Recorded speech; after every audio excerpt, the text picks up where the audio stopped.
So this is part two. Pick it up where we left off here with the 6 companies that control nearly all of the media. Other news sources, over here you'll see some logos that you might be familiar with, some of the bigger names in news media. But understand that things are starting to shift a little bit, as you might imagine, with social media. More than half of people in our country are now getting their news off of social media links. And keep in mind that that's not news that's generated by Facebook or Twitter or any of these social media sites.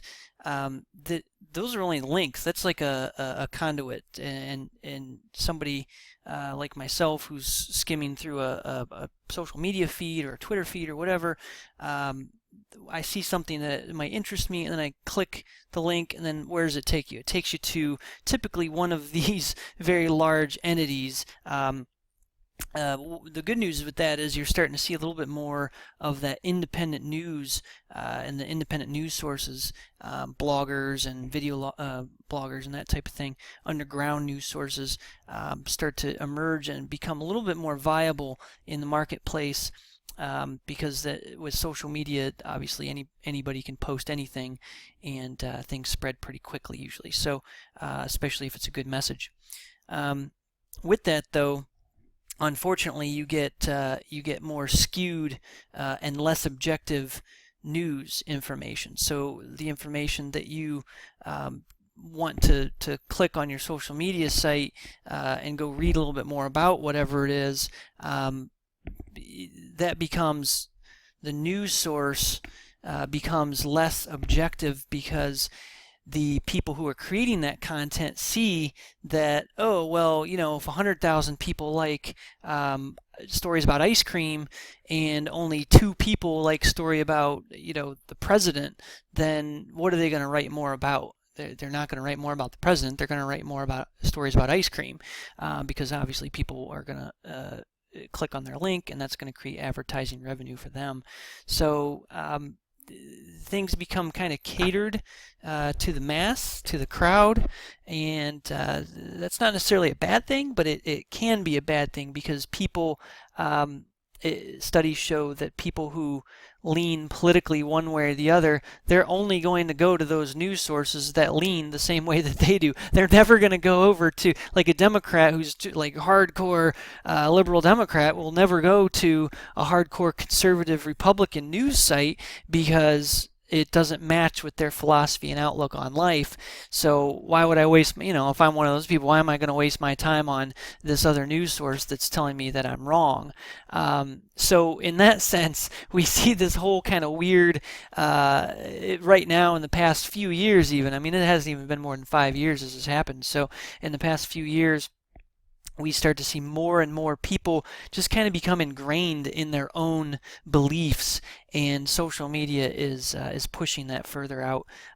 So news media in general is becoming less and less objective, which isn't all a bad thing, but it's certainly not helpful to those who are trying to find true and objective answers. Keep in mind that no matter what kind of news writing you're doing, no matter what the content is, even if it's video, blogs, or any video journalism, the common attribute of all types of media is writing. There's always writing behind everything you see, even reality TV shows. I mean, that stuff is by and large scripted, and all that is written out ahead of time. And even if some of the script isn't written for reality shows or what have you, most of it is at least in an outline script version. So I'll walk you through that in a later portion of this program, but for now, understand that just a big theme of writing is storytelling. And you have to keep in mind that storytelling is kind of an art and kind of a science as well. Storytelling really comes down to humans. And because humans are self-interested, we care about what happens to us. We care about what happens to those who are close to us, who we care about, and for that we have emotions. Obviously, if we we're going to interact with people differently if we're sad or happy or excited or angry or whatever it is. Human emotion, the science behind human emotion affects the art of storytelling.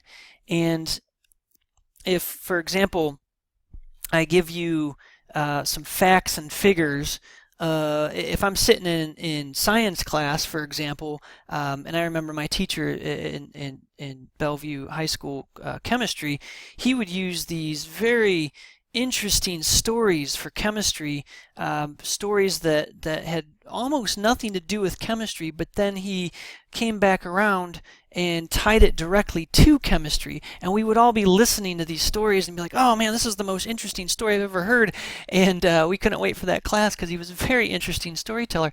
And then all of a sudden he would say, well, here's what it has to do with chemistry, and we would all remember those stories and remember how it related to chemistry. Now, it's the same thing. I mean, the different way of that would be if the teacher just, and you have these teachers, and I've had these teachers, where they just get up and they say, this is the information, here's some facts, here's some figures, remember it, we're going to have a test. That's all well and good, and that's education, and sometimes you need to have it that way, but the problem is that's not very interesting, and the likelihood of somebody remembering that versus somebody remembering that content within the context of a story, it's a huge difference. So storytelling is always going to be more important because of that human emotion and that self-interest that's going on there in the brain. And the brain chemicals that are related to that. So keep in mind that because we're humans, we all have different paths and different lives, but everybody has a story. Obviously, some people are more interesting than other people. Some stories are more interesting than other stories, and you just have to, as a storyteller, as a writer, you have to find that story. And a lot of times, it comes to asking the right questions. I find that even the most boring person out there, even the person who you think has no story to tell, if you ask them the right questions, you'll get a story. And you'll get a really interesting story. And a lot of times the most boring people have the most interesting stories.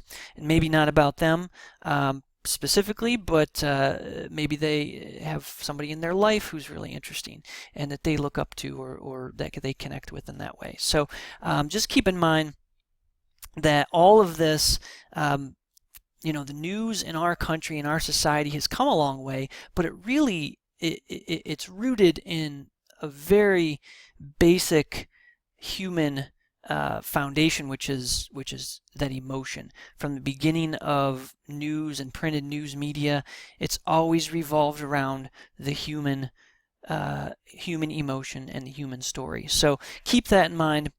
Does that mean that you can't write about a dog or a building that's going up in town, some new development? No, obviously those are stories as well, but how does that affect the reader emotionally? Okay, that's what I'm trying to get across to you guys. So understand that, and in the next section I'm going to talk a little bit more about what you can do with media. So please stay tuned, and we'll talk about that in the next portion.